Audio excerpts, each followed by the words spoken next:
हरिः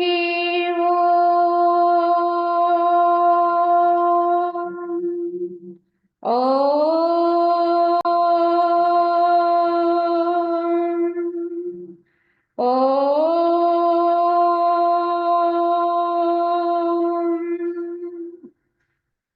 शुक्लाम्बरधरं विष्णुं शशिवर्णं चतुर्भुजं प्रसन्नवदनं ध्यायेत् सर्वविघ्नोपशान्तये अखण्डमण्डलाकारं व्याप्तं येन चराचरं तत्पदं दर्शितं येन तस्मै श्रीगुरवे नमः। ॐ गुरुर्ब्रह्मा गुरुर्विष्णुः गुरुर्देवो महेश्वरः गुरुसाक्षात् परं ब्रह्म तस्मै श्रीगुरवे नमः।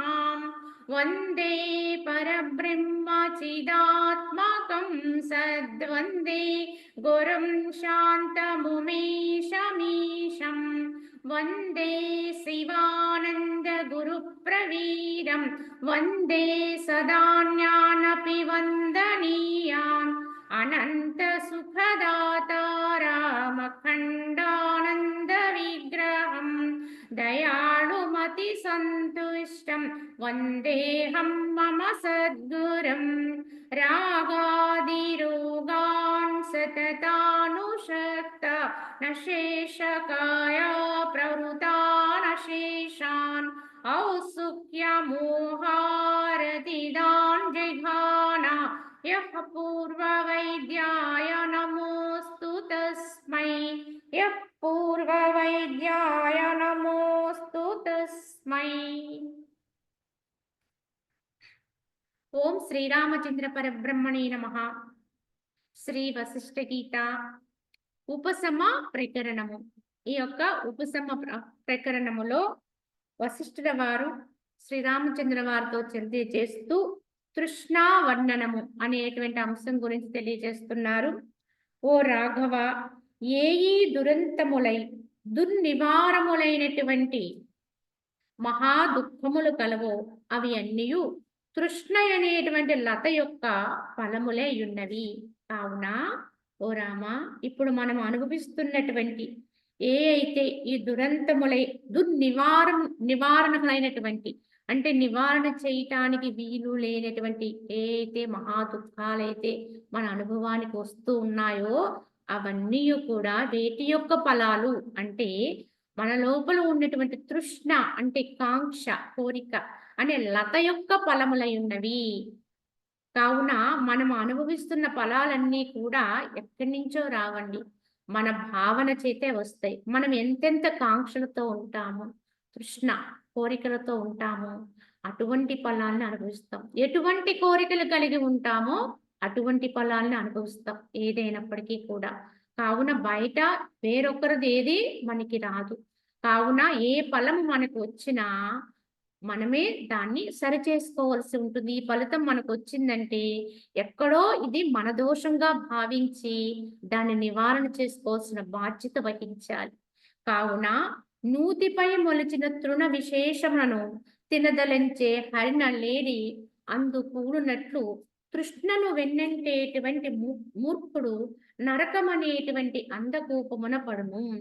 ఏ విధంగా అయితే ఒక ప్రమాదకరమైనటువంటి స్థలములో ఒక నూతిపై మొలిచినటువంటి తృణాల్ని, చాలా లేసములు, కానీ ఆ యొక్క ప్రమాదాన్ని గుర్తించకుండా ఆ తృణం పట్ల ఉండే ఆశ చేత ఆ హరిణం అంటే ఆ లేడీ ఆ నూతిపైకి ఎక్కి దాన్ని తినబోయి అది అందుకూలిపోతుంది. ఆ విధంగా దుర్మరణం పాలవుతుంది. దానికి ఉండేటువంటి కాంక్ష అనేది తృణము పట్ల, కానీ ఏదో విధంగా అది ఎంత కష్టదాయకమైన పొందాలనే బలమైనటువంటి తృష్ణ దానిలో ప్రేరేపణ చేత అది ఆ విధమైనటువంటి దుస్సాహసం చేసి ఆ విధముగా దుర్మరణాన్ని పొందేటువంటి ప్రమాదాన్ని తెచ్చుకుంటుంది. అదే విధంగా మనుజుడు కూడా, ముక్కుడు కూడా ఈ విధమైనటువంటి తృష్ణలకు పాల్పడి ఎన్నో రకాలైనటువంటి అంటే మనకి అవసరము లేని వాటి గురించి కూడా అధికమైన తృష్ణలను పెంచుకుని అవసరానికి మించి ఆ కాంక్షల వల్లే అనేకమైనటువంటి అనర్థాన్ని కొని తెచ్చుకుంటున్నాం ఈరోజు. నరకానికి దారి కూడా ఈ తృష్ణే కారణం. ఈ తృష్ణ వల్లే మనము చెయ్యరాని పనులు ఎవరికైతే ఈ తృష్ణ అధికమైపోతుందో, ఆ కాంక్ష యొక్క బలము చేత ఇది చెయ్యదగినది, చెయ్యకూడనిది అని విచక్షణ కోల్పోతాం. తద్వారా వారు చెయ్యరాని క్రియలు చేయడం వల్ల ఇహములోనూ దుఃఖాలు పాలుపడాలి. అలాగే పరములో కూడా నరకాన్ని అనుభవించేటువంటి ప్రమాదం వస్తుంది.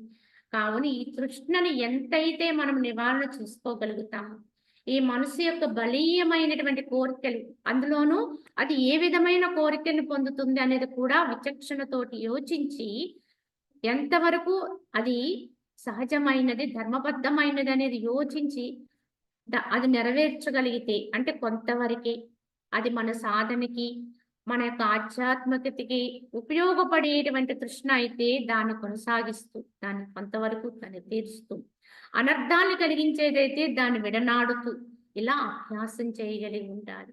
ఆ విధంగా చెయ్యలేకపోతే తత్ఫలితముగా అనేక అనర్థాన్ని కొని తెచ్చుకోవాల్సి వస్తుంది.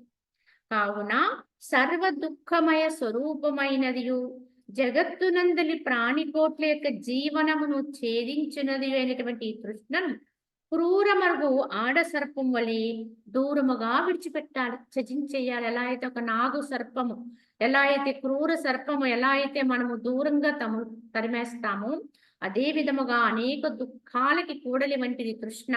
అటువంటి జగత్తులో అనేక ప్రాణికోట్ల యొక్క జీవనాన్ని చిందరవందర చేసేది ఈ తృష్ణ, ఛేదించేది. ఆ జీవన శైలినే అది అస్తవ్యస్తం చేసేస్తుంది ఈ తృష్ణకి పాల్పడితే. బలీయమైనటువంటి ఆ తృష్ణను తీర్చుకోవడంలో ఒక్కొక్కసారి ఈ మానవుడు రాక్షసుడుగా మారిపోయే ప్రమాదాన్ని తెచ్చుకుంటాడు. తద్వారా ఆ ఫలాన్ని వాడు ఎంతో దుఃఖదాయకంగా అనుభవించవలసి వస్తుంది. అంటే మళ్ళా సరిదిద్దుకోలేని విధమైనటువంటి తప్పులు జరిగిపోయే ప్రమాదం ఉంది. కృష్ణ యొక్క బలం అంత గొప్పది.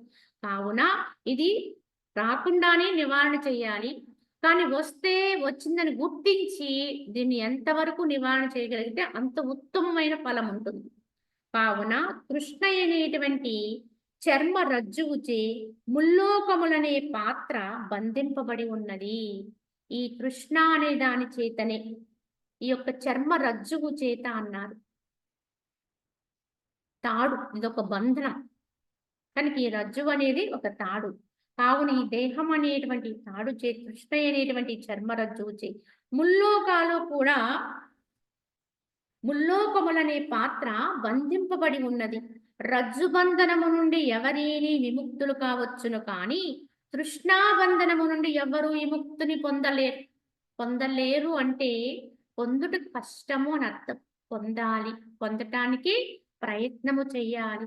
కావున మన్ని ఎవరైనా తాడులతో బంధించిన లేదా ఇనుప గొలుసులతో బంధించిన ఎంతో కష్టపడి వాటి నుంచి విడిపించుకోవచ్చునేమో, కానీ ఈ తృష్ణ అనే తాడు చేత కట్టబడితే విడిపించుకోవడం కష్టము అని చెప్పారు. కానీ అసాధ్యమైతే కాదండి, ప్రయత్నం చేస్తే తప్పకుండా సాధ్యమవుతుంది. మనస్సుని ఎవరైతే నిగ్రహించుకోగలరో, సంకల్పరాహిత్యం చేసుకోగలరో వారికి ఇది జయించడం అనేది చాలా తేలికవుతుంది. ఆ విధంగా నిరంతర సాధకులై ఈ తృష్ణ అనేది దూరంగా పారద్రోలాలి. కాబట్టి ఓ రాఘవ, నీవు సంకల్పమును త్యజించుడు ద్వారా తృష్ణను పారద్రోలుము. కావున దీనికి ఉపాయం చెబుతున్నారు వశిష్ఠుల వారు. ఏమని? సంకల్పాలు లేకుండా చేసుకోవడం ద్వారా మనస్సు అనేది హరింపబడుతూ ఉంటుంది. తద్వారా తృష్ణని విడిచిపెట్టొచ్చు. సంకల్ప ప్రభావమే అన్ని తృష్ణలకి కూడా కారణం కూడా అవుతుంది, వాసనలు. కావున సంకల్పము లేనిచో మనస్సే ఉండదు. ఈ విషయం మన యుక్తిచే నిర్ణయింపబడినదై ఉన్నది. కావున సంకల్పాలని ఎంత తగ్గించుకుంటే అంత మనసు హరింపబడుతూ ఉంటుంది, మనసు యొక్క బలం తగ్గుతూ ఉంటుంది. పూర్తి సంకల్పరాహిత్యాన్ని పొందితే అచ్చోట మనసే ఉండదండి. సంకల్పాల మయమే మనసు. ఎప్పుడైతే సంకల్ప రాహిత్యాన్ని పొందేమో అంటే సంకల్పాలు లేని స్థితికి వెళ్ళిపోతామో అక్కడ మనసు లేదు అని అర్థం. మనసు లేకపోతే దానిలో నుంచి మళ్ళా తృష్ణ అంటే కోరిక అనేది ఎలా ప్రబలుతుంది? అది ప్రబలడానికి అవకాశమే లేదు. ఆ విధంగా తృష్ణను జయించవచ్చు. కావున కృష్ణుని జయించాలంటే ముందు దేన్ని పట్టుకోవాలి? సంకల్పాన్ని పట్టుకోవాలి. సంకల్పాన్ని తగ్గించుకోవాలి. నెమ్మదిగా వదిలేయాలి. కావున ఏ సంకల్పము చేయకుండా తానైన ఆత్మస్థితిలో ఒకవేళ ఏదైనా సంకల్పం మనసులోకి వచ్చినా తానుగా ఉంటూ ఆత్మగా ఉంటూ దాన్ని దానిగా విడిచిపెడుతూ ఉంటే నెమ్మదిగా అవి తొలగిపోతాయి. దానితో కలిసిపోయామో అది మనల్ని ఎంత దూరమైనా తీసుకెళ్తుంది. ఆలోచన వచ్చింది కదా అని చెప్పి ఆలోచనతో మనం తాదాత్మ్యం చెందామనుకోండి, కలిసిపోయామనుకోండి, ఆ ఆలోచనలు పరంపరలైపోతాయి. ఎంత దూరమైనా మనం తీసుకెళ్తాయి. ఎన్ని గంటలైనా ఆలోచనల మయంలో ఉంచగలుగుతుంది. కానీ ఆలోచనగా చూడగలిగే స్థాయిలో మనం ఉంటే, మనసుని వేరుగా చూడగలిగేటువంటి స్థితిలోకి వెళ్ళగలిగితే, అదే మన స్వస్థానం అండి. కనుక ఆలోచన రాగానే మన యొక్క స్వస్థానమైన ఆత్మస్థానంలో నేను ఆత్మనై ఉన్నాను అనేటువంటి ఏక భావనతోటి నిశ్చలంగా ఉండగలిగితే, ఆలోచన వేరుగా చూడగలిగితే, అది బలము లేక వీగిపోతుంది. నెమ్మదిగా ఆ సంకల్పాలన్నీ కూడా తొలగిపోతాయి. సంకల్పాలు లేకపోతే మనసు కూడా అక్కడ పూర్తి రాహిత్యానికి వెళ్తుంది. మనసు లేకపోతే అందుకు తృష్ణాది రావటానికి అవకాశమే లేదు. ఈ విధముగా తృష్ణని జయించడానికి ఇది ఉపాయంగా వాడుకోవాలి. అదే విధముగా మహాబాహువైనటువంటి ఓ రామ, ప్రప్రథమములో నీవు ఈ దేహమే నేను అనే ఈ దురాశ నిమిత్తమై తమోమయమైనటువంటి అభిమానమును హృదయమున సంకల్పించకుండా ఉండడం నేర్చుకో. మొట్టమొదటి ఏ సంకల్పాన్ని వదిలిపెట్టాలి మానవుడు? కావున ఓ రామ, ప్రథమంగా నువ్వు అభ్యాసాన్ని ప్రారంభిస్తున్నప్పుడు ఏం చేయాలంటే మొట్టమొదటి సంకల్పం ఏ సంకల్పాన్ని వదిలేయాలంటే ఈ దేహమే నేను అనే మనసు చెప్పేటువంటి మాట ఉంది చూడండి. ఇది నిరంతరం చెబుతుంది. ఈ దేహం కనిపించేటువంటి ఈ యొక్క రూపము ఏదైతే ఉందో అదే నేను. దీని పేరే నాది అన్నట్టుగా మనల్ని విశ్వసింపజేస్తుంది. నిరంతరము అదే భావన చేస్తుంది కనుక దాని పట్ల పూర్తి విశ్వాసంతో ఉంటాం. ఎందుకంటే ఈ యొక్క భావన, ఈ విశ్వాసము ఇప్పుడు కలిగింది కాదు. ఈ జన్మతో వచ్చినది కాదు. అనేక జన్మల నుంచి దీన్నే నమ్ముతూ వచ్చాం. అలాగే ఊహ తెలిసిన దగ్గర నుంచి జననానికి వచ్చిన ఊహ తెలిసిన దగ్గర నుంచి ఇదిగానే జీవిస్తూ వచ్చాం. కావున దీని పట్ల అతి బలీయమైన విశ్వాసం ఉంటుంది. దీని నుంచి విడవడం చాలా కష్టం. ఈ విశ్వాసంలోంచి నెమ్మదిగా వైదొలిగితే అన్ని చక్కబడిపోతాయి.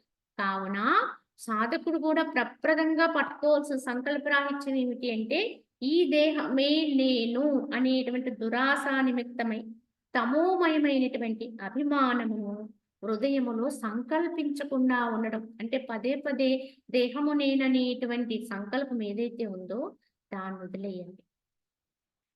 మరి దేన్ని పట్టుకోవాలి అంటే నేను ఆత్మనై ఉన్నా అనేటువంటి ఏకైక సంకల్పంలో ఉండాలి. దేహ సంకల్పాన్ని విడిచిపెట్టి ఆత్మ సంకల్పం, చైతన్య సంకల్పంలో ఉండాలి. ఈ ఒక్క అభిమానాన్ని కనుక రహితం చేయగలిగే దేహ అభిమానాన్ని, మిగతా అన్నిటిని వదలటం చాలా తేలికండి. అన్ని బంధనాల నుంచి విడవటం చాలా తేలిక. మొట్టమొదట విడివడవలసింది దీని నుంచి. ఇప్పటి వరకు మనము దీన్ని కలుపుకుంటూ వెళ్ళిపోతున్నాం.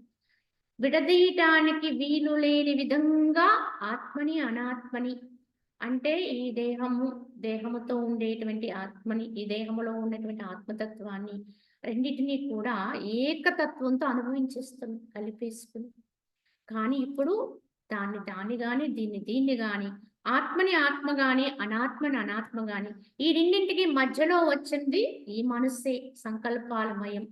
అది ఎప్పుడైతే సంస్కరింపబడుతుందో, అది ఎప్పుడైతే రహితమవుతుందో అప్పుడు స్వచ్ఛంగా తానుగా ప్రకటితమవుతుంది. కావున ఇక మనస్సు అనేది మాయ. ఇది మధ్యలో వచ్చింది. ఈ దేహానికి ఆత్మకి లింక్ పెడుతూ ఉంటుంది. ఇది నువ్వు అని చెబుతూ ఉంటుంది. ఇది దేహంతో తాదాత్మ్యం చెందితే దాన్ని జీవుడు అంటారు. ఆత్మతో తాదాత్మ్యం చెందితే దాన్ని దేవుడు అంటారు. ఉన్నది అదే. ఇటొస్తే వాడు జీవుడవుతాడు, అటొస్తే దేవుడవుతాడు. కానీ ఈ మధ్యలో ఉన్న ఈ మనసు కొరకే సాధన చెయ్యాలి. దాని మార్పు చేయటం కొరకే. అది ఇప్పుడు దీనితో ఉంది. ఈ అభిమానంతో ఉంది, ఈ అహంకారంతో ఉంది. ఈ మేని అనేటువంటి దేహం అనే అహంకారంతో ఉంది. జీవుడుగా ఉన్నాడు. జీవత్వంతో ఉన్నాం. అదే ఆత్మని ఇలా ఉంటే ఈ మనసు ఈ దేహంతో తాదాత్మ్యం చెందుంటే అదే ఆత్మ. దాన్ని జీవుడు అంటాం. జీవత్వంతో ఉంటాం కనుక. కానీ అదే మనసును తీసుకెళ్ళి దేవుడు అనేటువంటి ఆత్మతో సంయోగం చేయగలిగితే దేవుడైపోతాడు. ఇది గమనించాలి. ఇటు ఉన్నదాన్ని అటు తిప్పాలి. వెలుపలికి చూపించేదాన్ని లోపలికి తిప్పుకోవాలి. ఇది మనం చేయవలసినటువంటి మార్పల్లా ఇది. ఈ మార్పును చేసుకోవాలి. ఇప్పటి వరకు మన మనస్సుని బయటకి తిప్పి ఉంచాం. కనుక బయట అన్నీ తెలుస్తూ ఉంటాయి. అన్నీ అర్థమవుతాయి. కానీ లోపల ఏమిటి? నేనేమిటి? నా స్వస్థానం ఏమిటి? నా యొక్క సహజ స్థితి ఏమిటి? అనే దాని గురించి మనము యోచించం. విచారణ చెయ్యం. ఇది విచారణ చేయనంత వరకు మనకి ఏ రకమైన సంస్కరణ మనలో జరగదు. ఎందుకంటే ఎప్పుడు ఇటే చూస్తాం కనుక మనకి ప్రపంచమే కనిపిస్తుంది, జగత్తే కనిపిస్తుంది, అందరూ కనిపిస్తారు. అందరిలో ఉన్న దోషాలు కనిపిస్తాయి. కానీ స్వవిచారణ చేసుకోకపోతే నన్ను నేను సంస్కరించుకోలేను, నా దోషాలు నాకు తెలియవు. ఆధ్యాత్మికతలో ఉన్నతిని పొందాలంటే తప్పకుండా స్వవిచారణ పుట్టాలి, లోపల కలగాలి. అప్పుడే మనం మార్పు చెందగలుగుతాం. కావున ఓ రామచంద్ర, మహా దుఃఖప్రదమైనటువంటి ఈ అనాత్మ రూపములకు దేహాదులందలి ఆత్మ భావన ఏది కలదో దాన్ని నీవు భావింపకున్నచో అత్తరి నీవు జ్ఞానంలో లెక్కింపదగిన వాడు అవుతావు, గణింపదగినటువంటి వాడు అవుతావు. ఎప్పుడు మహా దుఃఖప్రదమైనటువంటి ఈ అనాత్మ రూపములకు ఈ యొక్క దేహాదులందులి ఆత్మ భావన ఏదైతే ఉంది, ఇదే నేననే భావన ఏదైతే ఉందో దానిని నీవు కనుక భావింపకుండా ఉంటే, ఈ దేహము నేననేటువంటి భావన లేకుండా చేయగలిగితే అత్తరి నీవు జ్ఞానంలో గణింపదగిన వాడివి, గుర్తింపదగిన వాడు అవుతావు. అంతటి గొప్ప స్థితి దేహ భావన విడిచిపెట్టగలిగితే. కావున ఉత్తముడైనటువంటి ఓ రామచంద్ర, పాపరూపమైనటువంటి ఈ దేహాదును నేను అనేటువంటి అహంభావమయమగు భావాన్ని, ఈ దేహాదును నేను కాదు నేను ఆత్మను అనేటువంటి అనహంభావం అనే కత్తిరి చేత ఛేదించి వేచి సమస్త భూత కోట్లు కూర్చున్న భీతులను పారద్రోలి సంసార వర్జిత భూమి యొక్క ఆత్మీయుడు స్థితి కలిగి ఉండుము అన్నారు. కావున ఏం చెయ్యాలి ఓ రామా? ఈ యొక్క పాపరూపమైనటువంటి ఈ ఏ భావన అంటే ఈ దేహమే నేననేటువంటి భావన ఏదైతే ఉందో అటువంటి అహంభావయుతమైనటువంటి భావాన్ని విడిచిపెట్టి ఆ భావాన్ని ఎలా మార్పు చేసుకోవాలి?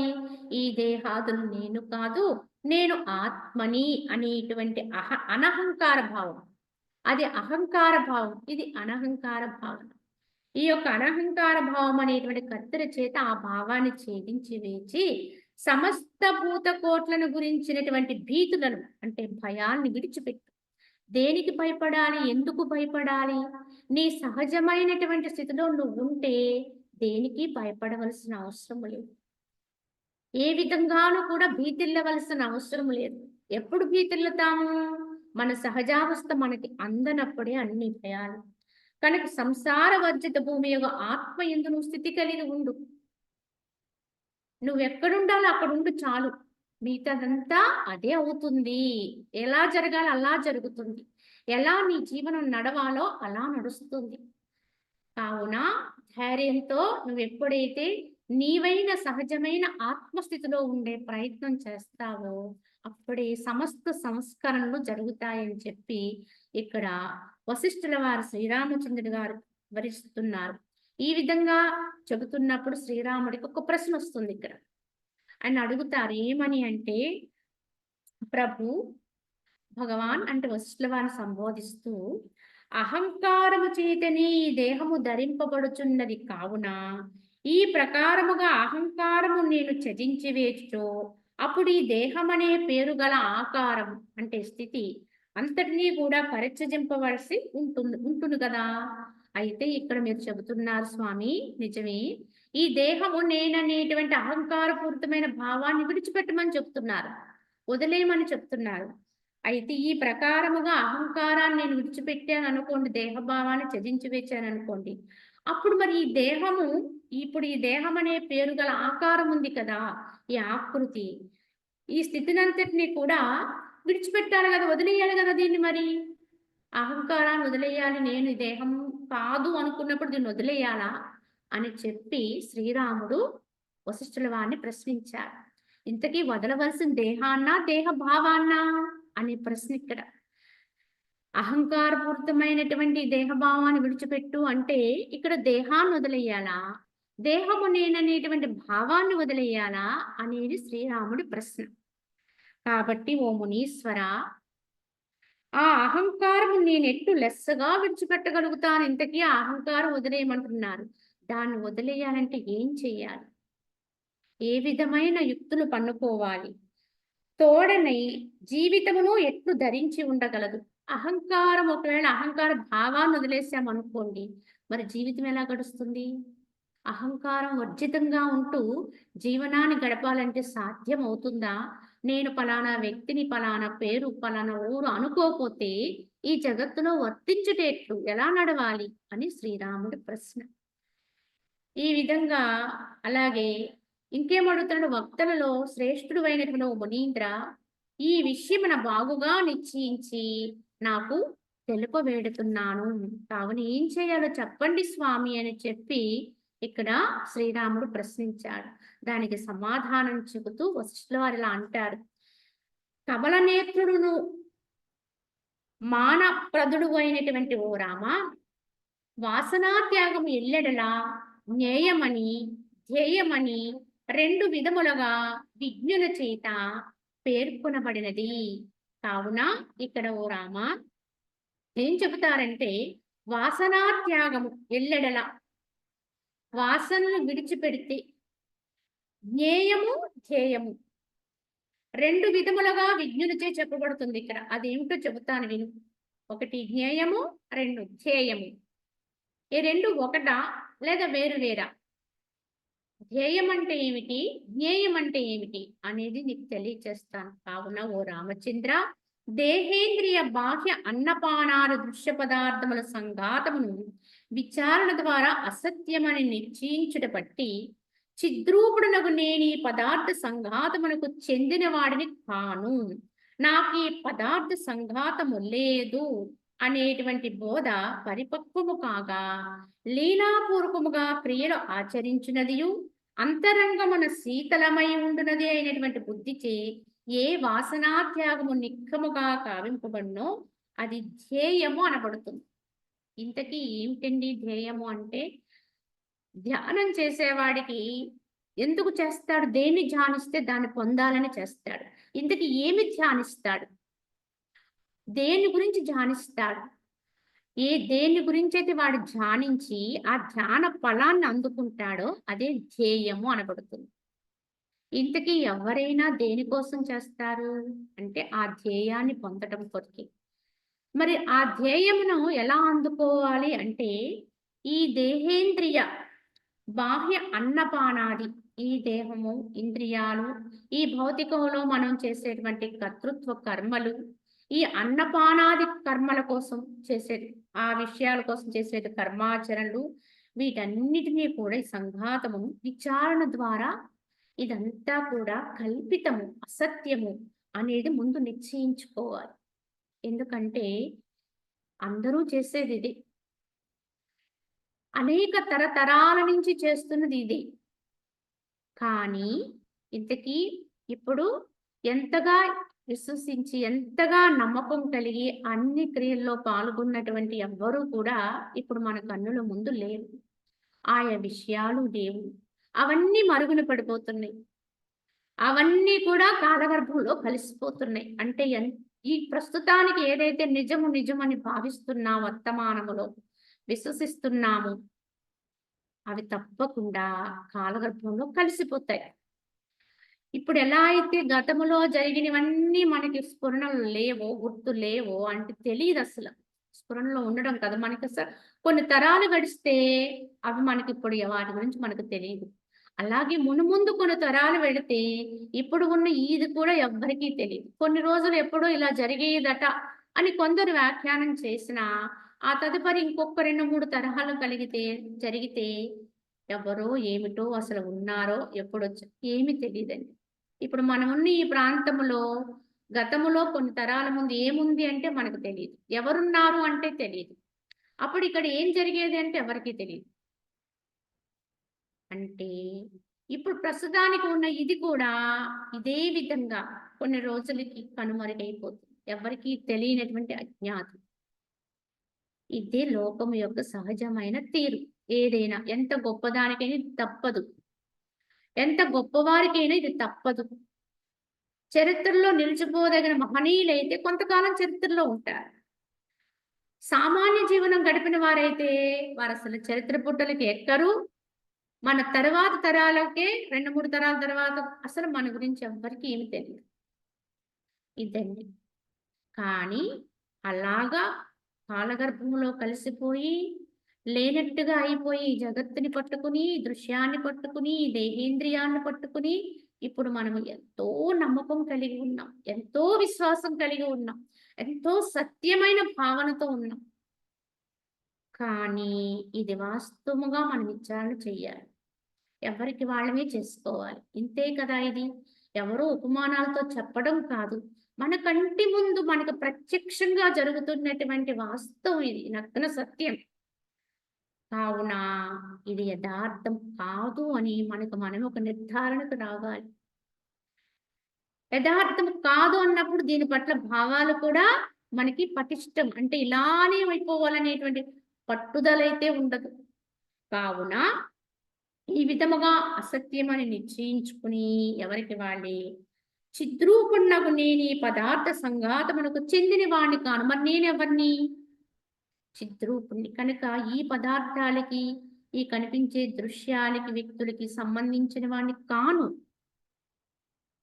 దీనికి సంబంధించిన లక్షణాలు నావి కాదు అన్నట్టుగా ఎవరికి వారే నిరంతరము ఈ యొక్క తను తాను వేరు చేసుకుంటూ ఉండాలి. విడుదల చేసుకుంటూ ఉండాలి. కావున నాకు ఈ పదార్థ సంఘాతము లేదు అనే బోధ ఈ విధంగా ఎప్పుడైతే నిరంతరం బోధ మనలో జరుగుతూ ఉందో అది పరిపక్వతకు వస్తుంది ఏదో ఒక రోజు. ఎప్పుడో ఒకప్పుడు. అది మనం చేసిన కృషిని బట్టి ఉంటుంది. మనం నిలుపుకునేటువంటి విధానాన్ని బట్టి ఉంటుంది. మన నిశ్చయాన్ని బట్టి ఉంటుంది. అది పరిపక్వతకు వచ్చినప్పుడు అప్పుడు ఎలా ఉంటుంది అంటే అలానే ఉంటాం. కానీ ఇంతకు ముందు చేసినటువంటి క్రియలకి ఇప్పటికి చాలా వ్యత్యాసం ఉంది. అప్పుడు పూర్తిగా దీంతో తాదాత్మ్యం చెంది కర్తృత్వ భావం వహించి నేనే చేస్తున్నాను అహంకార భావనతోటి చాలా పట్టుదలగా ఉండే క్రియల్ని ఇప్పుడు యాదాలాపంగా లీలగా ఆచరిస్తూ ఉంటాడు. ఈ దశ పరిపక్వ దశ.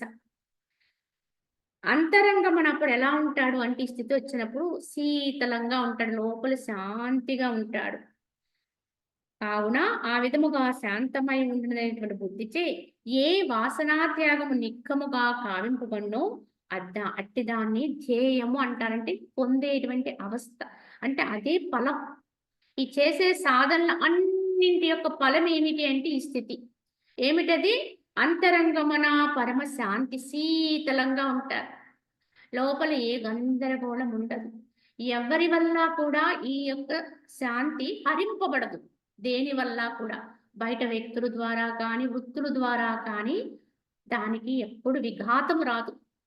ఎలా ఉన్నా ఏమైనా లోపల ఆ శాంతి అలానే ఉంటుంది. ఇది యథార్థ శాంతి. దీన్నే ధ్యేయము అంటారు. ఈ పరిపక్వ దశలోకి వచ్చిన వారికి ఇది అనుభవానికి వస్తుంది. కావున ఇటువంటి వాసనాత్యాగం ఏదైతే ఈ స్థితి కలగడం ఏదైతుందో దాన్ని ధ్యేయము అంటే నువ్వు చేసే సాధనలన్నింటి యొక్క ఫలము. దానికోసం చేస్తున్నాను అనేది ఆ ఫలము నీ యొక్క అంతరంగములో ప్రస్ఫుటమవుతుంది. అయితే జగత్తునంతని సమముగా అంటే ఆత్మరూపమని ఎరింగి ఏ వాసనాక్షయమును కావించి మనుజుడు మమకార రహితుడై నిర్వికల్ప సమాధి అందుంటాడు లేక దేహమును సర్వదా త్యజించి వేయును అట్టిది జ్ఞేయ వాసనాక్షయం అనబడుతుంది. ఇంతవరకు మనకి ధ్యేయము అంటే ధ్యాన పరిపక్వ స్థితిలో వచ్చేది ధ్యేయం. అలాగే జ్ఞాన పరిపక్వ దశలో ఆ పరిపక్వత ఫలంగా అందేది జ్ఞేయము. జ్ఞానము ద్వారా అందే ఫలము జ్ఞేయము, ధ్యానము ద్వారా అందేది ధ్యేయము. కానీ రెండు ఒక్కటే. రెండింటి యొక్క అవస్థ ఒక్కటిగానే ఉంటుంది. ఫలము మాత్రం ఏకం, ఒకటి. ఇంతకీ ఈ జ్ఞేయ ఫలం ఎలా ఉంటుందంటే, నువ్వు వెళ్ళే మార్గం ఎంచుకుంటావు. ధ్యాన మార్గంలో వెళతావా? జ్ఞేయ మార్గంలో వెళతావా? ఇంతకు ముందు చేసిందేంటి? ధ్యానం ఇదేది నేను కాదు. నేను ఆత్మనై ఉన్నాను. ఈ యొక్క సంఘాతం అంటే ఈ యొక్క భౌతికములో కనిపించేదేది కూడా కాదు అని తన మనస్సుని ఏకాగ్రపరిచి ఆత్మేందు నిశ్చలపరుస్తూ ఉంటాడు. ఇది యోగ పద్ధతి, ధ్యాన పద్ధతి. తద్వారా అందబడేటువంటి పరమ శాంతి స్థితి ఏది ఉందో దాన్ని ధ్యేయం అన్నారు. అదే విధముగా జ్ఞేయావస్థ ఎలా ఉంటుంది? జ్ఞానము.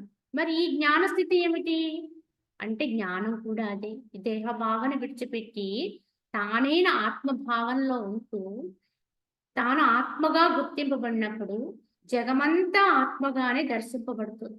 కావున జగత్తునంతటినీ కూడా సమమైనటువంటి బ్రహ్మరూపమన అంటే ఆత్మరూపమని ఎరిగి ఇంకా ఏ రకమైనటువంటి ఆలోచనలు పొందటానికి అవసరం లేదు. ఇంకా సంకల్పములు రాకుండా చేసుకోవడం కాదిక్కడ. సంకల్పాలు పుట్టేదే లేదక్కడ. ఎందుకంటే అక్కడ ఇంకొకటి లేదు. ఇంకొకటి ఏదైనా వేరుగా ఉంటే దాన్ని గురించి ఆలోచన చెయ్యాలి. దాన్ని గురించి వాసనలు కలగాలి. కానీ ఉన్నది ఒకటే. ఏకం బ్రహ్మము. అదే నేనై ఉన్నాను. నేనే సర్వమై ఉన్నాను అనేటువంటి ఏకైక స్థితి ఏదైతే ఉందో, ఈ యొక్క స్థితిలో ఉన్నప్పుడు ఈ వాసనాక్షయములు కావించి మనుజుడు ఎలా ఉంటాడు? దేనియందు మమకారం ఉండదు, ద్వేషం ఉండదు. అంటే రాగం ఉండదు, ద్వేషం ఉండదు. ఎవరిని కూడా ప్రేమించడు, ద్వేషించడు. ఎందుకంటే ఉన్నది ఒకటే. సమస్థితిలో ఉంటాడు. ఈ విధంగా ఉన్నటువంటి వాడు మమకారితుడై నిర్వికల్ప సమాధి. అంటే కేవలం కూర్చున్నప్పుడు కాస్త సమాధిస్థితిలోకి వెళ్ళడం, లేస్తే పోవడం కాదండి ఇక్కడ. నిరంతరము కూడా ఒకే అవస్థలో ఉంటాడు. కళ్ళు మూసినా అదే అవస్థ, కళ్ళు తెరిచినా అదే అవస్థ. కళ్ళు మూసినా బ్రహ్మం భావనతోటుంటాడు. కళ్ళు తెరిస్తే జగమంతా బ్రహ్మమయంగా చూస్తాడు. అంటే ఎప్పుడు సమాధిలోనే ఉంటాడు. అంటే రెండోది లేకపోవడం, సమస్థితిలో ఉండడం. సమాధి అంటే ఆదిలో సమంగా ఉన్న స్థితి ఏదో, ఆదిలో ప్రారంభములో ఆదిలో ఎలా ఉన్నావో అలా అయిపోవడం. ఆదిలో అందరం అదిగానే ఉన్నాం. సమంగా ఉండే స్థితి. కనుక అటువంటి నిర్వికల్ప సమాధి ఉండును. లేక దేహమును సర్వదా త్యజించివేయును. అట్టిది జ్ఞేయ వాసనాక్షయమనబడుతుంది. కావున ఈ విధమైన తత్వంతో ఎవరైతే నిలిచిపోతారో జ్ఞేయ ఫలాన్ని అనుభవిస్తూ, అంటే అంతా బ్రహ్మమయంగా ఉంటూ ప్రత్యేకంగా ఏ వాసనలు పుట్టడానికి అవకాశము లేని స్థితిలో నిశ్చలమైపోతూ ఉంటారు. ఎక్కడ చూసినా ఏది చూసినా అంతా బ్రహ్మమయమే, అంతా రామమయమే అన్నట్టుగా ఇంక ఎక్కడా ఏది వారికి ఆలోచించడానికి ఇంకొక చోటు, ఇంకొక వ్యక్తి కనిపించరు. కావున ఒకలానే ఉంటారు. ఈ స్థితి ఏదైతే ఉందో దీన్నే జ్ఞేయావస్థ, దీన్నే జ్ఞేయ వాసనాక్షయం. ఈ జ్ఞానము ద్వారా పొందబడే ఫలము పరమ శాంతి, పరమ ఆనందము. జగమంతా బ్రహ్మమయంగా వీక్షిస్తూ ఉంటారు. కనుక వారికి అన్ని ఎల్లెడలా ఆనందమే వర్షిస్తూ ఉంటుంది. ఈ విధానాన్ని అనుభవించే వారెవరో వాళ్ళు జ్ఞేయతత్వాన్ని అందుకున్నట్టు. కావున జ్ఞేయ వాసనాక్షయంతో ఉంటారు. కావున అహంకారమయమైన వాసనని త్యజించి ఎవరైతే లీలాపూర్వకముగా వ్యవహరిస్తూ ఉంటారో, అంటే లోకోపకార వ్యవహారముని భావిస్తూ ఉంటారో, అట్టి ధ్యేయ వాసన త్యాగిని జీవన్ముక్తుడు అంటారు. ఈ విధంగా జ్ఞేయతత్వం ద్వారా కానీ, జ్ఞానం ద్వారా కానీ, ధ్యానం ద్వారా కానీ ఆ ఫలమైన జ్ఞేయాలను అందుకుంటారో ఆ యొక్క మనస్సు అంతఃకరణ అంతా కూడా శీతలమైపోతుందో, పరమశాంతితో ఉంటారో, అలాంటి పరమశాంతిని అనుభవిస్తూ వేరే ఏ ఒక్క వాసనలు పుట్టని వారే క్రియాచరణ చేస్తూ ఉంటారు. ఎందుకు చేస్తారు క్రియాచరణ? అంటే లోకోపకార వ్యవహారములు చేస్తూ ఉంటారు. నేనైన ఆత్మ, అందరిలో ఉన్నది అదే ఆత్మ. కనుక ఆయా ఆత్మల ఉద్ధారణ కొరకే కర్మాచరణ చేస్తూ ఉంటారు.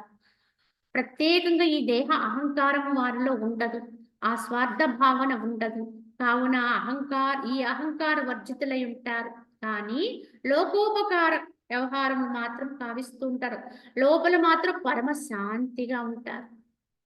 ఎక్కడుండాలో అక్కడే ఉంటారు. ఎలా ఉండాలో అలానే ఉంటారు. నిశ్చలంగా ఉంటారు. భౌతికంలో ఎప్పుడు ఏది ఎక్కడ ఎలా జరిగినా లోపల వారి లోపల ఉండే శాంతి కించిత్తు కూడా తగ్గదు. ఇక్కడ దేని వల్ల కూడా వాళ్ళు సతమతం కారు. హెచ్చుతగ్గులు ఉండవు. ఇదే సమస్థితి. ఇటువంటి వారెవరైతే ఉంటారో లోకములో, ఇటువంటి స్థితి అనుభవంలో ఉంటే కనుక వారిని ఏమని చెబుతారంటే జీవన్ముక్తుడు అంటారు. అంటే జీవించి ఉంటారు. కానీ మోక్షభాగులై ఉంటారు. మోక్షాన్ని అనుభవిస్తూ జీవిస్తూ ఉంటారు. మోక్ష ఆనందాన్ని పొందుతూ లోపల బయటికి వ్యవహారం చేస్తూ ఉంటారు. సామాన్య జన్మ మాదిరిగానే కనిపిస్తూ ఉంటారు. వర్తిస్తూ ఉంటారు. కానీ వాళ్ళు ఎప్పుడూ ఆనందమగ్నులై ఉంటారు. నిత్యానందాన్ని అనుభవిస్తూ ఉంటారు. ప్రశాంతంగా ఉంటారు. ఈ రకమైన తత్వంతో ఎవరైతే లోకోపకార క్రియలు ఆచరిస్తూ స్వార్థరహితంగా ఉంటూ ఉంటారు, రాగద్వేషాలు లేని వారే ఉంటారో అట్టి వారిని జీవన్ముక్తులు అంటారండి. కావున సజ్జనులైనటువంటి జనకాది జీవన్ముక్తులకు మహాత్ములు అట్టి ధ్యేయ వాసనాత్యాగమునే కావించి లీలామాత్రముగా వారు వ్యవహారం చేశారు. చక్రవర్తి పదవిని అలంకరించే రాజ్యాన్నే పరిపాలించాడు. కావున సజ్జనులైన జనకాది జీవన్ముక్తులు అన్నారు. జనకుడు మొదలైన వారు ఎవరో మనకు తెలియకపోయినా జనకుని మాత్రం అందరూ ఉపమానంగా చెప్తారు. కావున ఈ జనకాది జీవన్ముక్తులైనటువంటి మహాత్ములు ఈ విధమైనటువంటి ఈ యొక్క ధ్యేయ వాసనాత్యాగం అంటే ఏ వాసనలో లేకుండా ధ్యేయములో నిలబడిపోవడం, అటువంటి స్థితి చేత వారు వ్యవహారం చేస్తారు. ఎలా లీలామాత్రంగా వర్తిస్తూ ఉంటారు. ఎలా జరగాలో అలా నడుచుకుంటూ ఉంటారు. వ్యవహారం చేస్తూ ఉంటారు. కానీ అంతరములో మాత్రము ఎప్పుడు ఒకే స్థాయిలో ఉంటారు. ఈ విషయంగా మనకి ఈ యొక్క విద్యాప్రకాశానంద స్వామి చెప్పినదే ఒక చిన్న కథగా చెబుతారు ఆయన. ఎందుకంటే ఎలా ఉంటారు, ఎలా ఉండగలుగుతున్నారు అనేది ప్రశ్న వస్తుంది. ఎందుకంటే జనకుడు చిన్ననాటి మిత్రులు ఇద్దరు ఉంటారు. చిన్నతనములో జనకుడు వారు కలిసి విద్యాభ్యాసం చేసిన వారై ఉంటారు. కానీ క్రమేపీ రాజపుత్రుడు కనుక జనకుడు పట్టాభిషిక్తుడై చక్రవర్తి పదవిని అలంకరించాడు.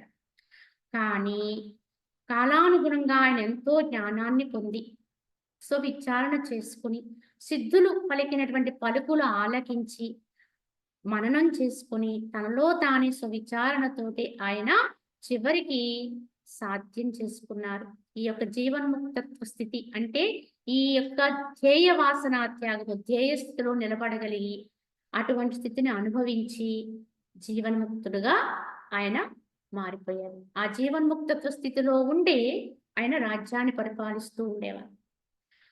ఈ విషయం ఎంతో మంది సాధు మహాత్ములు గ్రహించి ఎందరెందరో తమ శిష్యుల్ని తమ బిడ్డల్ని కూడా జ్ఞాన ప్రబోధం కోసము జనకుడి దగ్గర పంపిస్తూ ఉండేవారు. చివరికి వ్యాసుడంతటి గొప్ప మహాముని కూడా తన పుత్రుడైన సుకు భగవానుని ఈ యొక్క జనకుడి దగ్గరికి పంపిస్తారు గురుబోధ కొరకు. ఆయనకి ఇంకా ఎక్కడైనా అయినా సంశయం అనేది ఉంటే అది కూడా తీర్చడం కోసమని జనకుడి దగ్గర పంపిస్తారు. ఇదంతా కూడా జనకుని యొక్క బాల్యమిత్రులు వింటూ ఉంటారు. కానీ వారికి అర్థం కాని విషయం ఏంటంటే చిన్నతనంలో మాతో పాటే కలిసి చదువుకుని విద్యాభ్యాసం చేశాడు, ఇవాళ చక్రవర్తి అయ్యాడు. కానీ ఇన్ని భోగాలు భాగ్యాలు అనుభవిస్తూ ఆయన ఏదో గొప్ప జ్ఞాని మహాపండితుడు అన్నట్టు ఎందరెందరో ఆయన ఆశ్రయిస్తున్నారు. అదేమిటో చూద్దామని వారి గురికి సందేహం వచ్చింది. తెలుసుకుందామని చెప్పి ఒకరోజు తమ బాల్యమిత్రుడైన జనకుడి దగ్గరికి వస్తారు. వస్తే ఆయన వెంటనే గుర్తిస్తాడు. సజ్జనుల యొక్క ప్రవర్తన ఈ విధంగానే ఉంటుంది. ఎప్పుడూ ఎవరిని కూడా తూలనాడరు, నిరాదరణ చెయ్యరు. కావున వారిని ఎంతో ఆదరించి బాల్యమిత్రుడుగా గుర్తించి సాదరంగా వారిని ఆహ్వానిస్తాడు జనకుడు. ఆహ్వానించి చక్కగా వారికి రాజమర్యాదలతోటి భోజనాదులు ఏర్పాటు చేయమని అక్కడ ఉన్నటువంటి పరివారంతో చెబుతాడాయన. చెబితే ఆ పరివారంతో పిలిచి ఆయన కొన్ని వంటకాలు ఎలా వండాలి, వాటికి ఎలా వడ్డించి కొన్ని విషయాలు మాట్లాడతారు. సరే ఈ బాల్యమిత్రులిద్దరూ కూడా చక్కగా ఆ యొక్క విధానములో వాళ్ళందరూ కూడా శుచి అయి రాజుగారి విందు భోజనం అంటే మాటలు కాదు. ఇవాళ మనకి అవకాశం వచ్చింది. మనం ఎందుకు వచ్చాము జనకుడి దగ్గరికి అనుకుంటూనే ఒక ప్రశ్న వేస్తారు జనకుడిని. జనక, చిన్నతనంలో మనందరం కలిసే చదువుకున్నాం. కానీ నువ్వింత గొప్పవాడివయిపోయావు. కానీ నిన్నింత గొప్పవాడిగా అందరూ భావిస్తున్నారు కానీ, మాకు నమ్మకము లేదయ్యా అంటారు. ఏమిటి అంటారు. ఇన్ని భోగాలు, ఇన్ని భాగ్యాలు, ఇన్ని సంపదలు అనుభవిస్తూ మంచి మంచి మాటలు 4 చెప్తే, చెప్పినంత మాత్రాన అయిపోతుందా? నువ్వు పండితుడివయిపోతావా? ఇన్నిటి మధ్య ఉంటూ ఎవరైనా మాట్లాడతారా? అని చెప్పి, "ఎలా ఉంటున్నావు నువ్వు? నువ్వేదో దీన్ని అంటకుండా ఉంటున్నావు" అని చెప్తారు. "సాధ్యమేనా?" అని చెప్పి వాళ్ళు ప్రశ్నిస్తారు. అప్పుడంటాడు జనకుడు, "సరే, జరిగింది ఏదో అయ్యినది. మీరొచ్చారు. కనుక మా ఆతిథ్యాన్ని ముందు స్వీకరించండి. తదుపరి మాట్లాడుకుందాం" అని చెప్తాడు. సరే వాళ్ళిద్దరూ కూడా ఎంతో ఆనందపడి విందు భోజనం, రాజుగారి భోజనం అని చెప్పి ఎంతో ఉత్సాహంతోటి అక్కడ ఆ భోజనశాలకు వెళ్తారు. అదే విధంగా జనకుడి యొక్క పరివారం అంతా కూడా వారినెంతో ఆదరించి సకల మర్యాదలు చేసి ఆ యొక్క భోజనానికి ఆహ్వానిస్తారు. సరే అని చెప్పి వారిద్దరూ కూడా అవుతారు. ఆసీనులవుదామని కూర్చోబోతారు. వారి ముందు విస్తరి నిండా పదార్థాలన్నీ వడ్డించేస్తారు. ఎన్నో పిండి వంటకాలతోటి రకరకాల పదార్థాలు వడ్డించి ఉంటాయి. అప్పుడు ఆ పరివారం చెబుతారు, "స్వామి మీరిద్దరూ కూడా ఆశీనులై చక్కగా విందు ఆరగించండి" అని చెబితే, వారు ఎప్పుడు తిందామా అన్నంత ఉర్రూతలూగుతూ ఆ పీటల మీద కూర్చోబోతారు. కానీ అనుమానంగా ఒక్కసారి తల పైకెత్తి చూస్తారు ఏదో పైన ఉన్నట్టుగా అనిపించి. చూస్తే సరిగ్గా పైన ఒక సన్నటి దారానికి, ఏకపోగు దారానికి ఒక పదునైన కత్తులు 2 వేలాడదీసి ఉంటాయి. వీరిరువురు కూర్చున్నటువంటి చోటుకి ఇద్దరికీ కూడా శిరస్సు పైకి వేలాడేటట్టుగా ఆ కత్తులు వేలాడి ఉంటాయి. అప్పుడు అడుగుతారు, "అంతా బానే ఉంది. అన్నీ వడ్డన చేశారు. కానీ పైన ఈ ఏర్పాటేమిటి?" అని అడుగుతారు. అడిగితే అప్పుడు ఆ పరివారం చెబుతారు, "ఇది మా యొక్క రాజమర్యాద. ఇది ఇంతే. కావున అది పైన అలా వేలాడుతూనే ఉంటుంది. కింద మీరు విందు ఆరగించాలి" అంటారు. అదేమిటి? ఇదేమింత ఆచారము? సరే, ఇంతకీ ఒకవేళ అంత సన్నని దారానికి ఇంత పదునైన కత్తి కట్టారు కదా! మరి అది హఠాత్తుగా తెగిపోతుంది కదా! ఒకవేళ ఏదైనా ప్రమాదంతో. తెగిపోతే ఏదైనా ప్రమాదం వస్తుంది గదా! ఏమిటి మరి దానికి ఎలా అని అడుగుతారు. దానికి మేమేం చెబుతాము, అది మీ అదృష్టాన్ని బట్టి ఉంటుంది. అది తెగకుండా మీరు భోజనం చేసేసారనుకోండి, మీ భోజనం అయిపోతుంది. ఒకవేళ మీకు భోజనం అవ్వకుండానే తెగిపోయిందనుకోండి, దాని పర్యవసానం ఎలా ఉంటుందో మాకు తెలీదు. దానికి మేము బాధ్యులం కాం. మీ శిరస్సులు ఖండించబడొచ్చు. అందులో ఏం అనుమానం లేదు అది తెగితే. అంత పదునైన కత్తెలవి అని చెబుతారు. అరే! ఇదేమింత ఆచారం కనుక మేమకసలు భోజనమే వద్దు. మేము వెళ్ళిపోతామని బయలుదేరిపోతారు. అది ఎప్పటికీ సాధ్యం కాదు. రాజుగారు ఆజ్ఞ. తినకుండా వెళ్ళినా మీకు శిక్ష పడుతుంది అని వాళ్ళని వారిస్తే చేసేది లేక ఈ రాజుగారులతో వచ్చిన తంట ఇదే. ఇప్పుడు ఏం చేయాలని చెప్పి వారిరువురు ఆ పీటల మీద కూర్చొని భోజనాన్ని చేస్తారు. ఎలా చేస్తారు? తిన్నామన్న పేరుకి తినేస్తూ ఉంటారు. మొత్తం విస్తరలో ఉన్న అన్ని పదార్థాలను ఏకం చేసేసి ఒకటిగా కలిపేసుకొని చకచక ఒక్క 2 నిమిషాల్లో భోజనాన్ని ముగించేశారు. ఎందుకు అంటే ఎంత తక్కువ సమయంలో తినేస్తే అంత మంచిది. ఎక్కువ సమయం చేస్తే పైనున్న కత్తులు పడిపోతాయి. ప్రమాదం వచ్చేస్తుంది. ప్రాణహాని అయిపోతుంది.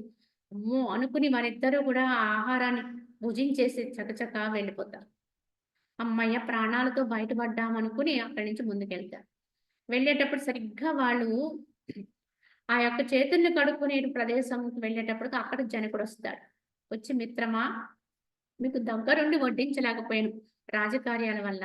కనీసం మీ భోజనాలయిన తర్వాతైనా మీకు ఆ విందు భోజనం నచ్చిందా? ఎలా ఉందని అడగటం నా ధర్మం. కావున అన్నీ బావున్నాయా మిత్రమా?" అని అడుగుతాడు. అడిగితే "ఆ! అన్నీ బావున్నాయి" అని చెప్తారు. మరి ఏమేం బావున్నాయి? పలానా అది బావుంది, పలానా అది బావుంది, ఇది బావుంది. నేనిన్ని రకాలు వడ్డించమన్నాను కదా! అందులో మీకు ఏది నచ్చింది? అని అడుగుతాడు జనకుడు. వీరేం తిన్నారో వీరికి తెలీదు. ఏం వడ్డించారో గుర్తించలేదు. అన్నీ ఏకం చేసుకొని భుజించేశారు. కనుక ఆయనోటి అడుగుతుంటే వీళ్ళోటి చెప్పేవారు. వీళ్ళోటి చెబితే ఆయనోటి అడిగేవారు. వీళ్ళిద్దరికి ఈయనకి పొంతన కుదరలేదు. అప్పుడు జనకుడు అంటాడు, అదేమిటి మిత్రమా, నేను వడ్డించమని వేరు, మీరు చెప్పేవి వేరు. అసలు ఆ పదార్థాలు ఇక్కడ వడ్డన చేయలేదు. మేము చేసిన వాటిని మీరు గుర్తించలేదు. మరి అదేమిటి భోజనం ఎలా అయిపోయింది? ఎందుకు గుర్తించలేదు అని అడుగుతాడు. అప్పుడు చెబుతారు, ఇంకెందుకు ఇంతవరకు వచ్చాక వాస్తవమే చెప్పాలి. కావున మిత్రమా, భోజనాలైతే అపూర్వంగా వడ్డింపజేశావు. కానీ మరి ఆ నెత్తి మీద కట్టించిన కత్తుల సంగతి ఏమిటి అని అడుగుతాడు. ఏ కత్తులు అంటే మరి అది మా రాజాచారం, పూర్వకాలం నుంచి అలానే వస్తుంది అంటారు. మరి ఇంత పదునైన కత్తులు నెత్తి మీద కట్టించి కింద భోజనం పెట్టి ఇందారగించమంటే మా దృష్టి అంతా ఎక్కడుంటుంది? ఆ కత్తులు ఎప్పుడు పడిపోతాయో, వాటి వల్ల మాకు ఎంత హానొస్తుందో కదా అని చెప్పి దాని మీద దృష్టి పెట్టడమే సరిపోయింది. ఇంక ఏమి తిన్నామో, ఏమి రుచులు ఉన్నాయో మాకెట్లా తెలుస్తుంది? కనుక మాకవేవి స్ఫురణలో లేవు. ఎప్పుడు ముగించుదామా అన్నట్టుగా అప్రియంగా తినేసి బయట పడిపోయాయి. ఇది యథార్థం అని చెప్తారు ఆ మిత్రుడు. అప్పుడు జనకుడంటాడు, చూసారా, ఒక ఒక్క రోజులో మీకు భోజనం చేసేటంత సమయంలో పైన కట్టిన కత్తుల వల్లే మీరు ఆ భోజనంలో ఏమి తిన్నారో తెలియకుండా అయిపోయింది. ఎందుకని? మీ దృష్టంతా దాని మీద పెట్టారు కనుక. కానీ నేను ఇక్కడ రాజ్య భోగాలు, భాగ్యాలు ఇన్ని ఉన్నప్పటికీ కూడా నా మనసు యొక్క భావనంతా కూడా పరమాత్మయందే, ఆత్మయందే నిశ్చలమై ఉంటుంది. ఎప్పుడూ సదా ఆ కాలం, ఈ కాలములనేది కాదు. కావున అక్కడే నేనుంటాను. మరి అక్కడే ఉన్నప్పుడు దాని మీదే అక్కడే దృష్టి ఉన్నప్పుడు ఇక్కడ ఏం భోగాలు అనిపిస్తున్నాం, ఏం భాగ్యాలు పొందుతున్నాం, ఏం పదవులు అనుభవిస్తున్నాం, వీటి మీద నాకు ఏ రకమైనటువంటి రాగం ఉండదు, ప్రియత్వం ఉండదు. కావున ఎలా అయితే మీరు భోజనాన్ని ముగించేశారో, నేను అదే విధంగా ఇక్కడ వ్యవహారం చెయ్యాలి కనుక వీటిని ఇట్లా ఇలా చేసుకుంటూ ముగించేస్తూ లీలాపూర్వకంగా వర్తిస్తూ నా యొక్క భావనంతా కూడా ఆత్మయందు నిశ్చలమై ఉంటుంది. ఇది మీకు అర్థం అవ్వడం కొరకి ఈ విధమైన ఏర్పాటు చేయించానని చెప్తా. అప్పుడు వెంటనే ఆ మిత్రులిద్దరూ కూడా ఇద్దరు కూడా ఆయనకి క్షమాపణ చెప్పి అక్కడి నుంచి వెళ్ళిపోతారు. ఇదండి మహనీయుల యొక్క లక్షణం. ఎందుకంటే వారికి అర్థమయ్యే రీతిలో బోధ చేశాడు. ఇదే జనకుని యొక్క ప్రత్యేకత. అందుకే ఎందరో మహానుభావులు వారిని అక్కడ పంపిస్తూ ఉండేవారు. కావున ఎక్కడైనా సరే జనకుణ్ణి సాదృశ్యంగా చెబుతారు చాలా వరకు. వైరాగ్య విధానంలో కానీ, ఈ జ్ఞాన విధానంలో కానీ జనకాదయః, భగవద్గీత మహాత్మ్యంలో కూడా జనకాదయః అన్నారు. జనకుడు మొదలైన వారు. అంత గొప్ప తత్వం కలిగినటువంటి వాడు జనకుడు. కావున ఈ యొక్క జ్ఞేయ వాసనాత్యాగము వనర్చి ఉపశమనము, శాంతిని పొందినటువంటి విదేహముక్తులకు మహాత్ములు సర్వోత్కృష్టముకు బ్రహ్మమనందే స్థితి కలిగి ఉంటారు. మరి ఈ జీవన్ముక్తులని చెబుతున్నాం కదా, ఈ జీవన్ముక్తులు ఎలా ఉంటారో చెబుతున్నారు వశిష్ఠుల వారు. జీవన్ముక్తుల యొక్క వారి యొక్క వ్యవహారం ఎలా ఉంటుంది, వారు పొందేటువంటి శాంతి, ఆ శాంతిని అనుభవిస్తూనే మరి ఈ యొక్క విదేహముక్తులకు మహాత్ములు అంటే జీవన్ముక్తత్వ స్థితిలో ఉంటూ క్రమేపీ వారు విదేహముక్తిని పొందుతారు. జీవన్ముక్తిలో ఉన్నారు అంటే జీవించి ఉండగా మోక్షాన్ని అనుభవిస్తూ ఉంటారు. అట్టి వారే దేహత్యాగ అనంతరము మోక్షాన్ని పొందుతారు. దాన్ని విదేహముక్తి అంటారు. కావున ఇక్కడ జీవన్ముక్తుల యొక్క వ్యవహారం ఎలా ఉంటుందో నీకు వివరించి చెబుతాను రామా అని జీవన్ముక్త వర్ణనము అనే దానితోటి అసలు జీవన్ముక్తుడైనటువంటి వాడు ఏ భావనతో ఉంటాడు, ఏ స్థితిలో ఉంటాడు, ఎలా ఉండి క్రియాచరణ చేస్తాడు, ఇవన్నీ కూడా మనకి వశిష్ఠుల వారు తెలియచేస్తారు. ఏమని? కాలానుగుణ్యముగా సుఖదుఖములు నిరంతరము వచ్చి పడినప్పటికీ ఎవడైతే సంతోషమును కానీ దుఃఖమును కానీ పొందకుండా ఉంటాడో అట్టి వాడిని జీవన్ముక్తుడు అని చెప్పడానికి అవుతుంది. అంటే జీవన్ముక్తుని యొక్క లక్షణాలు చెబుతున్నారు. ఇదే మనకి భగవద్గీతలో జీవన్ముక్తుడికి పెట్టిన పేరే స్థిత ప్రజ్ఞుడు.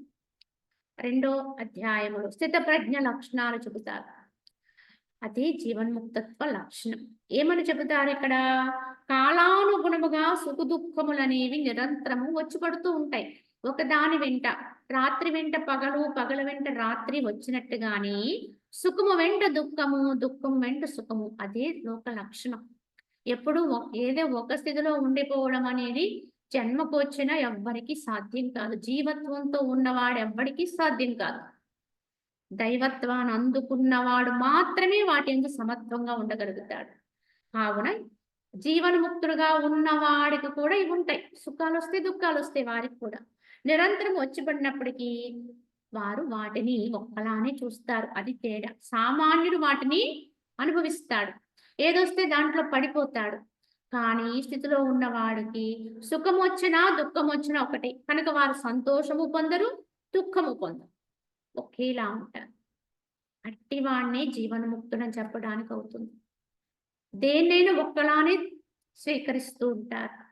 ఎవరికైతే ఇష్ట, అనిష్ట వస్తువులందు రాగద్వేషములు లేకుండా ఉంటాయో, ప్రియ అప్రియములుండవో, ప్రత్యేకంగా నాకు ఇదంటే ఇష్టము అని చెప్పామనుకోండి, మనకి ఏదో ఒకటి అయిష్టం కలిగేది కూడా ఉంది అని అర్థం.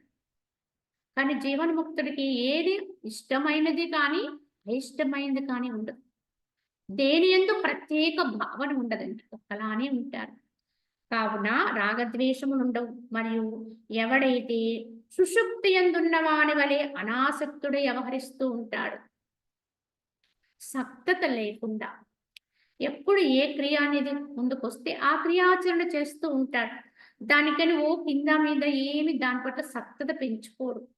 చాలా నిదానంగా వెళుతూ ఉంటాడు. శాంతిగా ఉంటూ ఉంటాడు. ఎంతవరకు చేయగలనో అంతవరకు చేసుకుంటూ వెళ్ళిపోతాడు. ప్రత్యేకంగా దీని నుంచి ఇదే రావాలి, అదే కావాలనేటువంటి కాంక్షలు లేనివాడే. ఆనందంగా ఉంటూ కర్మాచరణ చేస్తూ ఉంటాడు. అట్టివాడే జీవన్ముక్తుడు అని గ్రహించాలి. ఈ స్థితిలో ఉన్నవాడెవడైనా మనకి ఎదురు పడితే వాడు జీవన్ముక్తుడు. ఈ స్థితిని అనుభవిస్తూ ఉంటే అలాగే మనం తెచ్చుకోవాల్సిన అవస్థ కూడా ఇది అని గ్రహించాలి. ఇదే సాధన యొక్క పరిపక్వ దశని గుర్తించాలి. అటువంటి స్థితిని అందుకునే ప్రయత్నం చేయాలి. అలాగే సాధు మహాత్ములు ఇటువంటి వారు ఉంటే వారిని గమనించాలి. వారు ఎలా ఉండగలుగుతున్నారు? ఎలా దాన్ని తీసుకుంటున్నారని గమనించి దాన్ని ఆచరణలో పెట్టుకోవాలి. అప్పుడే మనం వాళ్ళని అనుసరించిన వాళ్ళం అవుతాం. అనుసరణ అంటే వెనకాల నడవడం కాదు. వారి ఆచరణని అనుసరించాలి. అప్పుడే మనకు ఉత్తమమైనటువంటి ఫలము. అటువంటి మహనీయులు అందుకున్నటువంటి ఫలాన్నే పొందగలుగుతాం. ఈ సమత్వ స్థితి అనేది చేకూరినప్పుడే. ఈ విధంగానే మనం సంస్కరించుకుంటూ ఉండాలి. మహానుభావుల యొక్క జీవిత చరిత్రలు చదువుతాం. వారి యొక్క విధానం అంతా మనం అధ్యయనం చేస్తాం. కానీ ఏ జీవిత చరిత్ర అయినా ఎవరిదైనా ఎందుకు మనం పఠనం చేయాలి, స్వాధ్యాయం చేయాలి అంటే వారు ఆ మహానుభావత్వాన్ని వారు ఎలా అందుకున్నారు, ఏ విధమైనటువంటి ఆచరణ కలిగి ఉండేవారు అనేది గుర్తించి గమనించడం కోసం అధ్యయనం చేయాలి. గమనించి దాన్ని మన యొక్క ఆచరణలో పెట్టుకోవడం కోసం అధ్యయనం చేయాలి. అంతేకాని ఈ జీవిత చరిత్ర ఇన్ని మార్లు పారాయణ చేస్తే ఇది ఫలితము, అన్ని మార్లు పారాయణ చేస్తే ఇది ఫలితము అనుకుని కేవలం పారాయణే పెట్టుకున్నాం అనుకోండి, చదువుకుంటూ వెళ్ళిపోయాం అనుకోండి, మనలో ఏ మార్పు రాలేదనుకోండి, ప్రయోజనం ఏముంటుందండి? ఈ విధంగానే గురువులు మనకి బోధ చేశారండి. ఒక రమణ భగవానుడు కానివ్వండి, అలాగే శివానందుడు కానివ్వండి, అలాగే నిన్న మొన్నటి సాయిబాబా కానివ్వండి, ఇలా మన ముందు ఎంతో మంది కలియుగంలో కూడా గురుతత్వంతో వచ్చి మనకి బోధించారు. ఒక రాఘవేంద్ర స్వామి, వీళ్ళందరూ కూడా ఎలా వీటన్నిటి నుంచి విడివడి ఉండాలి, విడివడుతూ మనము వ్యవహారములో ఉండాలి అనేది అర్థమయ్యే రీతిలో బోధ చేశారు. వాళ్ళు ఉండి చూపించారు. ఇప్పుడు మనం చేయవలసింది కూడా వారి యొక్క జీవన శైలిని గుర్తించి ఆ విధానంలో ఆ భావాన్ని పెంపొందించుకునే విధానంలో ఉండడానికి ప్రయత్నించారు. సాయిబాబా వారు ఎన్నో మార్లు తమ యొక్క ఆచరణ ద్వారా శిష్యులకి బోధ చేస్తూ ఉండేవారు. ఇలా ఉండాలి, ఇలా ఉండాలి. అందరిలో ఉన్నది ఒక్కటే. ఒక భక్తుడు తెలియక గుర్రాన్ని హింసిస్తే గుర్రాన్ని కొట్టిన దెబ్బలు నా ఒంటి మీద పడ్డాయి. ఎందుకంటే గుర్రములో ఉన్నది ఈ బాబాయే, ఇక్కడ ఉన్నది ఇదే, ఒకటే చైతన్యం అని నిరూపణ చేయటం కోసము అక్కడ కొట్టిన దెబ్బలు ఇక్కడ చూపించాడు ఆయన. ఇది సమత్వ స్థితి. అది రుజువు చేయటం కోసం ఇలా ప్రకటన చేశాడు ఆయన, బోధ చేయటం కొరకు. ఈ బోధన మనం అంటే వీరింత గొప్ప స్థాయిలోకి వెళ్ళడానికి కారణము దీనికి ఎలా అర్థమైంది ఎక్కడో కొట్టిన దెబ్బలు అంటే ఈ సమత్వ స్థితి రావడం వల్ల ఏకాత్మ స్థితి అనుభవం ద్వారా. కావున మనం తెచ్చుకోవాల్సింది కూడా ఈ జ్ఞానాన్ని. నేను ఆత్మనై ఉన్నాను, అందరిలో ఉన్నది ఏకమై ఉన్నది అనేటువంటి తత్వాన్ని మనము అభ్యాసంలో పెట్టుకోవడం కోసమే అలా బోధ చేశారు. కానీ ఇక్కడ దాన్ని విడిచిపెట్టి ఆ స్థితిని, ఆ కథని ఎన్నో మార్లు పారాయణ చేస్తూ వెళ్ళిపోయామనుకోండి. ఆ కథే చదువుతున్నాం. లేదా ఈ విధంగా ఆయన చూపించారు గనక ఆయన దేవుడు గనక ఆయన పూజిద్దాం అన్నంత వరకే ఎళ్తున్నాం. కానీ ఆ తత్వాన్ని ఎప్పుడు పట్టుకుంటామండి మనం? బాబా గారి అస్సలు ఉద్దేశ్యము ఇది కాదు. యథార్థముగా మానవుణ్ణి తరింపచేయటానికి ఏమి అవసరమో అది తన ఆచరణ ద్వారా బోధ చేశారు. అది గుర్తించాలి. ఆనాడు, ఈనాడు కూడా అందరికీ ఇదే యథార్థమైన గురుబోధ. అది గమనించుకోవాలి. అలా తెలుసుకోకపోతే ఎప్పటికీ మనం ఇలానే ఉండిపోతాం. ఎన్ని మార్లు పారాయణ చేసినా కించిత్తు కూడా మారవండి. ఉపయోగం ఏమని చెప్పండి? వాస్తవానికి అది గుర్తించాలి. కావున ఈ జీవన్ముక్త లక్షణాలు ఎందుకు తెలుసుకోవాలంటే అది మన ఆచరణలో పెట్టడం కోసం. అలాగే మహనీయులు గుర్తించడం కోసం తెలుసుకోవాలి. కావున ఈ దేహమందును తత్సంబంధములైనటువంటి ధనాదులందును నేను నాది అనే కల్పనలను త్యాజ్య గ్రాహ్య భావనలను ఎవరి అంతరంగము లెస్సగా నశించిపోవునో అతను జీవన్ముక్తుడు అనబడతాడు. ఇంకెటువంటి లక్షణాలతో ఉంటాడు అంటే ఈ దేహ భావన వారిలో ఉండదు.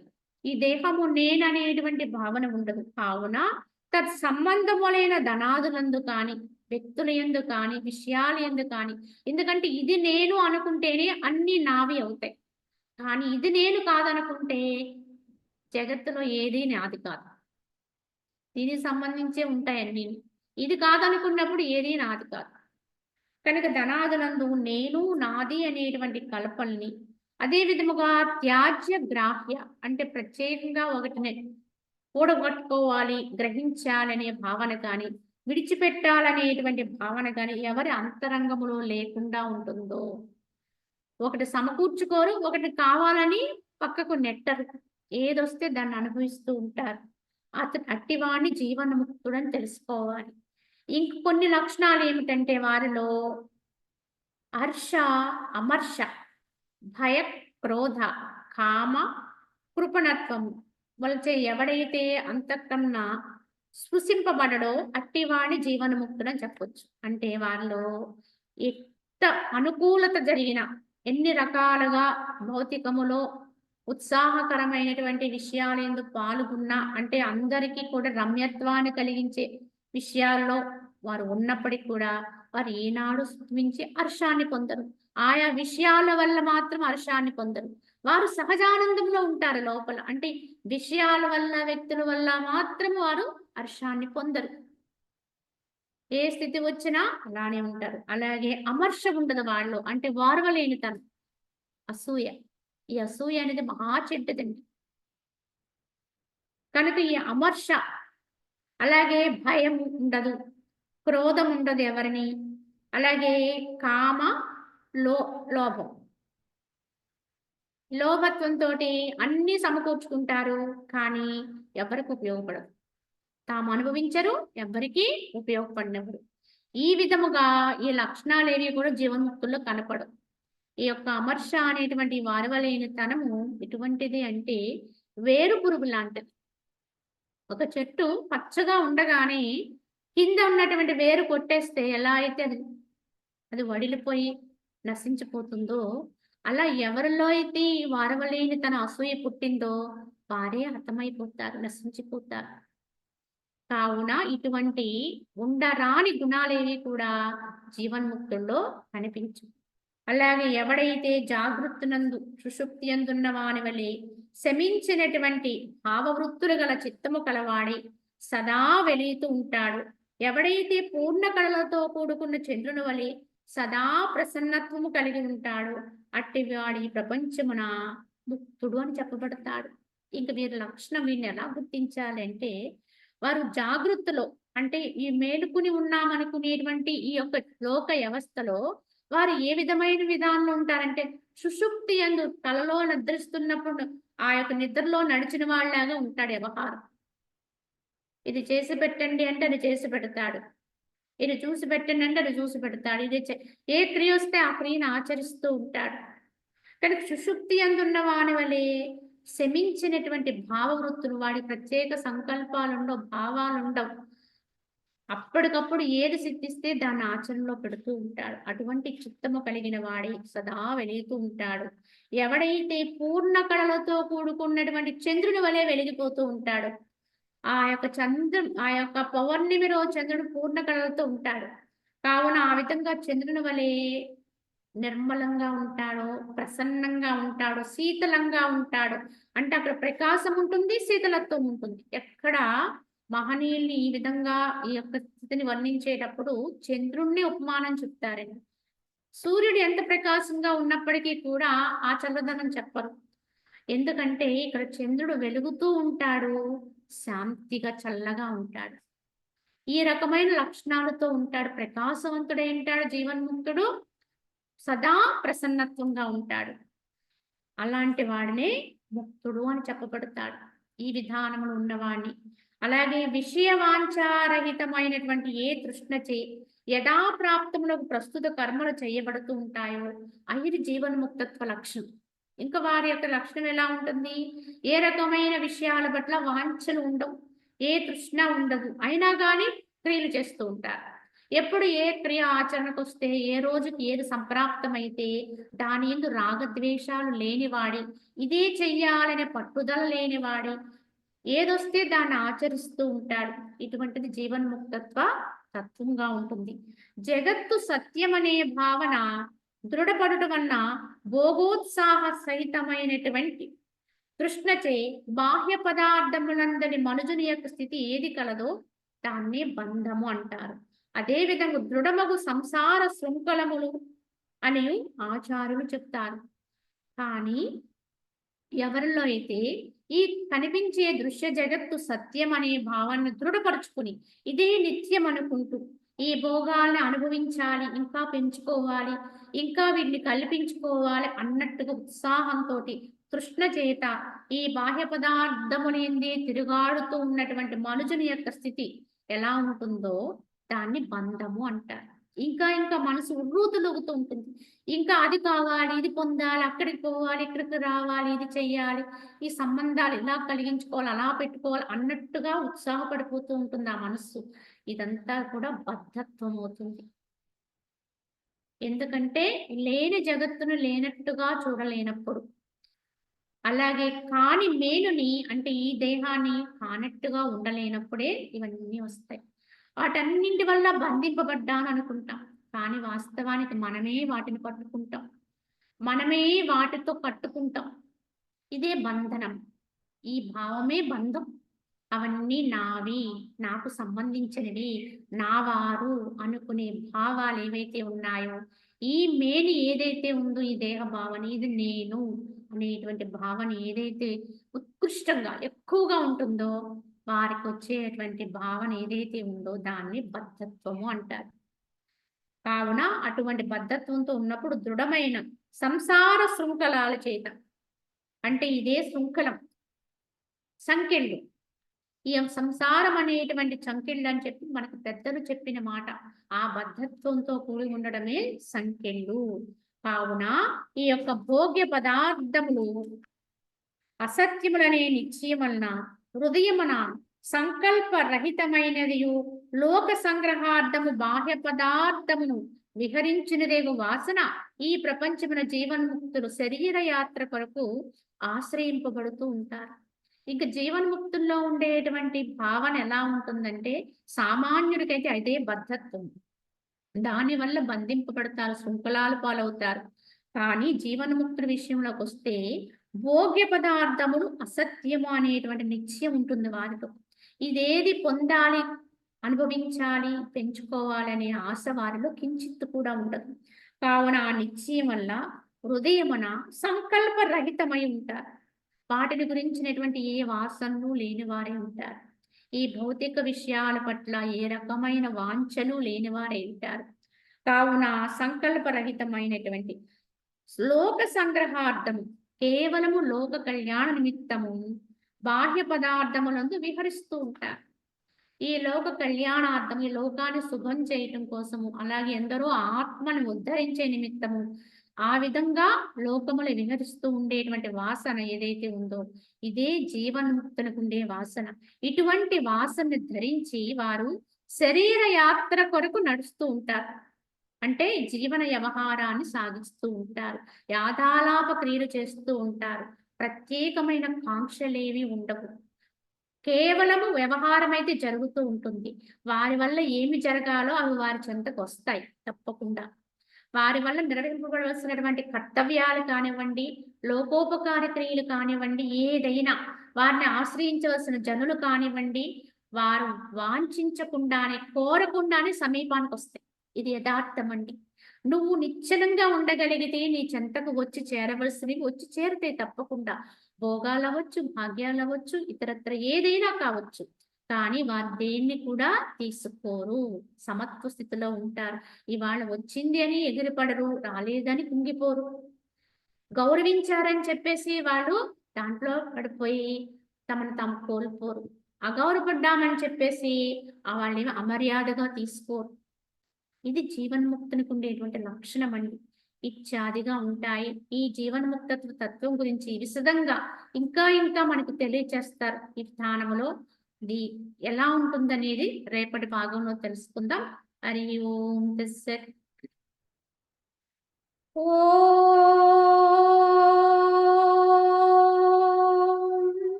అసతో మా సద్గమయ తమసో మా జ్యోతిర్గమయ మృత్యోర్మా అమృతంగమయ. ఓం శాంతి శాంతి శాంతి.